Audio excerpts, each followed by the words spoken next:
300 میں سے 162 سیٹیں جیت لی تھی عام انتخابات میں دسمبر 70 کے، اس کو بین کر دیا گیا. تو اور جب وہ انتخابات جیت گئی تو اس کے بعد پھر اسمبلی کا اجلاس آپ نے ملتوی کر دیا. یہ اسمبلی کا اجلاس ہونے والا تھا 3 مارچ کو، اس کو ملتوی کر دیا اور کوئی تاریخ بھی نہیں دی. نے جان بوجھ کے یا دباؤ کے تحت کچھ ایسے اقدامات کیے جس سے کہ 2 سال میں 1969 سے لے کے 1971 تک کا جو عرصہ ہے، مشرقی اور مغربی پاکستان کے درمیان جو خلیج تھی وہ اور وسیع ہوتی گئی. جب حمود الرحمان کمیشن رپورٹ کے سلسلے میں ان پہ جرا ہوئی، انہوں نے کہا کہ میرا کوئی قصور ہی نہیں. بھٹو نے، ذوالفقار علی بھٹو نے نتائج تسلیم نہیں کیے. کہاں 81 سیٹیں جو کہ پیپلز پارٹی کی تھی، اور کہاں 162 سیٹیں، کوئی مقابلہ نہیں. اور بھٹو صاحب نے ساز باز کر کے ان کو یہ باور کرایا کہ مشرقی اور مغربی پاکستان کو تو اکٹھا رہنا ممکن ہی نہیں ہے، کیونکہ اگر 6 نکات کی بنیاد پہ دستور بنا دیا گیا جو کہ عوامی لیگ کا تقاضا تھا تو پاکستان تو ویسے ہی ختم ہو جائے گا. تو یہ بھٹو صاحب، یہ خان صاحب نے کہا کہ یہ تو ان کی وجہ سے تھا. پھر یہ کہا جاتا ہے کہ اصل کردار تو مجیب الرحمان نے ادا کیا. وہ تو برسوں سے کوشش کر رہے تھے علیحدگی کی، اگرتلہ کانسپریسی کے سامنے کے وہ واپس لے لیا گیا تھا. مگر جب مجیب الرحمان صاحب کو رہا کیا گیا اور ذوالفقار علی بھٹو صاحب پاکستان کے پہلے سویلین چیف مارشل ایڈمنسٹریٹر بن گئے اور صدر بھی بن گئے 20 دسمبر 1971، اور پھر انہوں نے مجیب سے ملاقات کی. تو اس میں پھر مجیب الرحمان صاحب کو رہا کر دیا. حالانکہ پاکستان کے کئی ہزار فوجی جو تھے وہ بھارت کی قید میں جا چکے تھے سرنڈر کے بعد، ہتھیار ڈالنے کے بعد، 16 دسمبر کے بعد. بغیر کسی بارگیننگ کے بھٹو صاحب نے ان کو رہا کر دیا، مجیب الرحمان کو. لندن بھیج دیا. لندن گئے، وہاں سے وہ دہلی گئے، پھر ڈھاکہ گئے. اور لندن میں انہوں نے کیا کہا؟ انہوں نے کہا میں تو 1947 سے پاکستان، مشرقی پاکستان کو الگ کرنے کی تحریک میں شامل تھا، الگ کرنے کی کارروائی میں شامل تھا. تو عجیب سی بات ہے کہ شیخ مجیب الرحمان کی جو کتاب ہے انفنشڈ میموائرز آف شیخ مجیب الرحمان، اس میں تو یہ لگتا ہے کہ وہ تو بڑے پاکستان کے حامی اور انہوں نے تحریک پاکستان میں بڑا کام کیا. مگر پھر ظاہر ہے کہ حالات ایسے پیدا ہو گئے، جب لسانی فسادات ہوئے اور پھر جو بنگالی زبان کے ساتھ تفریق کی گئی، معاشی استحصال کیا گیا، سیاسی استحصال کیا گیا، آبادی ان کی زیادہ، ان کو حقوق نہیں دی گئے، پھر ماشاء اللہ لگا دیا گیا. تو وہ یہ کہتے مجھے بڑھان کہ میں تو سن 47 سے کام کر رہا تھا پاکستان، بنگلہ دیش کے لیے. اور پھر ظاہر ہے کہ اندرا گاندھی صاحبہ یہ بات تو طے ہے کہ جب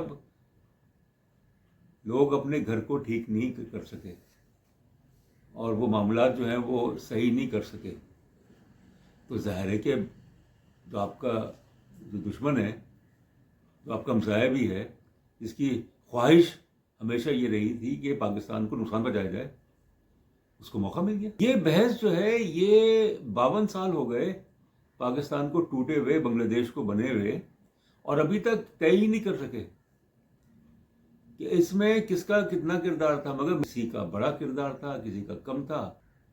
سب سے پہلے جو ہے وہ تو شیخ مجیب الرحمان کا، کہ اگست کی 15 1975 جب سب سے پہلے تو شیخ مجیب الرحمان صاحب کی باری آئی. اس کے بعد جو ہے ذوالفقار علی بھٹو صاحب پھانسی پہ لٹکا دیا ایک قتل کے کیس میں، مارشل لاء کا ضمانت ہے. یحییٰ خان صاحب تیسرے کردار، وہ 1980 میں ان کی وفات ہوئی بہت ہی برے حال میں، بہت خراب ان کی صحت تھی. اور چوتھا کردار اندرا گاندھی کا، 31 اکتوبر 1984 ان کے سکھ باڈی گارڈز نے ان کو قتل کر دیا. پاکستان میں ہو رہا ہے 52 سال کے بعد، جو بچا کچا پاکستان ہے، جنہ کا پاکستان تو ختم ہو گیا 71 میں، جو بچا کچا پاکستان ہے اس میں کس طریقے سے طاقت کی رشا کشی ہو رہی ہے. اقتدار کی ہوس نے ملک کو دولت کیا اور اب اقتدار کی ہوس جو ہے وہ پاکستان کو نقصان پہنچا رہی ہے. تو ہمیں مشرقی پاکستان کے سانحے سے سبق سیکھنا چاہیے جو کہ ہم نے نہیں سیکھا. بہت شکریہ.